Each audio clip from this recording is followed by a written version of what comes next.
Përshëndetje, ju lutem prezantohuni. Unë quhem nga Porapasi, instruktor me përvojë nga fshati Skiftere, komuna e Vitijës. Sa është përvoja juaj si instruktor? Përvoja jonë si instruktor është mëse mbi 16 vite. Pasi që dëgjuam nga drejtori si kalueshmëria e kandidatëve si nga pjesa teorike, po ashtu edhe nga pjesa praktike është e kënaqshme, cilat metoda i përdorni gjatë aftësimit të kandidatëve të juaj? Po, sa i përket metodat e cilat i përdorim në autoshkollën tonë janë metodat e ligjerimit, metoda e demonstrimit dhe metoda e bisedimit. Metodat, do thotë këto na kanë mësuar neve, pasi që kemi punuar edhe në shkollë, atëherë na lecon neve punën, pra metoda e ligjerimit është aftësimi i kandidatit për ngasje, do të gjenë mendin e pjesën ku duhet të ushtrohet kandidati në pjesën praktike, pastaj kemi metodat e demonstrimit. Instruktori së me kandidatin do të demonstroj pjesën e orës praktike, do thotë në poligonin apo në vendin e dedikuar për orët shkollore, orët praktike. Pastaj kemi metodat e bisedimit, këto janë metodat që më shumë i përkasin pjesës teorike se sa pjesës praktike. Cilat janë format e aftësimit gjatë ushtrimit të kandidatëve? Format e aftësimit gjatë ushtrimit të kandidatëve janë format frontale, forma grupore, forma në çifte dhe forma individuale. Pashtu këto forma do të përdoren edhe në pjesën teorike dhe në pjesën praktike, do të thotë na sot jemi të prezantu orën e parë.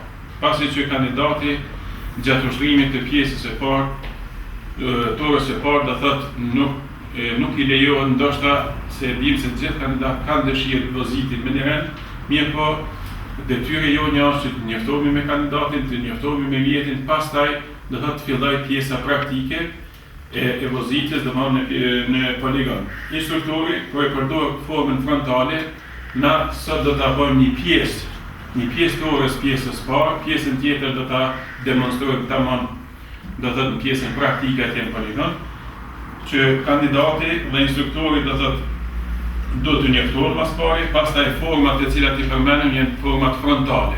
Instruktori do të ka të drejtë mrena orës, te ora praktike, te pjesa e orës së parë praktike, do të deri në 6 kandidat mi pas, do të kjo edhe për atë arsye quhet edhe forma frontale. Po ashtu na sot, edhe pse jemi në klasë, do të shkaku që kemi mjaft një numër të konsiderueshëm të kandidatëve, mos me dalë krejt orën, gjithë orën me net, do të thotë në poligon, atëherë ja kemi mundësu kandidatëve që këtë pjesën e parë të orës, do të thotë ta mbajnë në klasë. Tjetër është forma grupore, që nuk kupton punën e instruktorit me një numër të caktuar të kandidatëve. Do të thotë 2, 3 apo edhe më tepër, pastaj kemi punën e çifte. Puna e çifte do të thotë ushtrimi i një kandidati me 2 instruktorë. Ka raste kur është nevojë ndoshta 2 instruktorë me bashkëpunu, do të mes veti për me arritë qëllimin e aftësimit të kandidatit. Tjetër kemi forma individuale, që llogaritet si forma 1-1, domethënë një instruktor edhe një kandidat. Prej cilave elemente përbëhet plani dhe programi i kryerjes së orës praktike? Programi i këtyre elementeve përbëhet nga njësia mësimore, do të thotë temët e cilën kemi me zhvilluar në pjesën praktike, vendi i kryerjes së mësimit, do të thotë nuk i kemi gjitha orët në poligon, por kemi edhe jashtë, kemi në banim edhe jashtë në banimit, pastaj mjetet mësimore, cilat na dedikohen neve, ato do të jenë prezent, metodat mësimore që i përmenëm 3 metodat, metoda e ligjerimit ato tjera, pastaj koha e nevojshme për kryerjen e orës mësimore, çfarë kohe do të përshtatet literatura të cilën e posedojmë si në autoshkollë, do të thotë edhe në mjet. Sa zgjat një orë mësimore praktike dhe cilat janë pjesët e orës?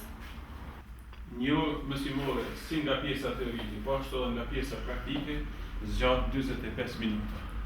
E tash, çato 45 minuta do thotë do të ndahen si te pjesa praktike, po ashtu te pjesa teorike, pjesa hyrëse, që e përmenëm se cilat janë pjesët kryesore, janë pjesa hyrëse, domethënë e orës, pjesa kryesore e orës dhe pjesa përfundimtare. Pjesa hyrëse do të thotë zgjat 5 minuta ku do të njoftohet kandidati se çfarë teme sot do të zhvillojë. Pjesa kryesore e orës është demonstrimi edhe lokacionet që në bashkëpunim instruktori me kandidatin do të thotë i bëjnë për qëllimin e lëvizjes orës praktike, do thotë me banim ose jashtë banimit, dhe pjesa përfundimtare, do të thotë pjesa kryesore që zgjat 35 minuta dhe pjesa përfundimtare që zgjat do thotë 5 minuta kur vim pranë autoshkollës ose te poligoni, do thotë gabimet e cilat ka mundësi të bëjë kandidati të shqyrtohen që në të ardhmen, do thotë atë gabim mos ta përsërit, do thotë kandidati. Që në fillim të orës të parë, çka duhet të bisedoni me kandidatin dhe ta pyetni për të ndihmuar më të? Kjo vlen do thotë në këtë rast prezenca e kandidatit është këtu, vlen për të gjithë kandidatët, po ashtu edhe një nga një nëse është kandidati, do thotë na duhet të njoftohemi me kandidatin, prezantohemi, po ashtu edhe kandidatit prezantohet, por na pasi që thamë se mund edhe në formën grupore, do thotë deri 6 kandidat, atëherë instruktori pasi që unë prezantoha pak më herët, do thotë tash është detyrë e kandidatit prezantohet, po ashtu edhe pyetjet e cilat i bën instruktori, do thotë ai na përgjigjet.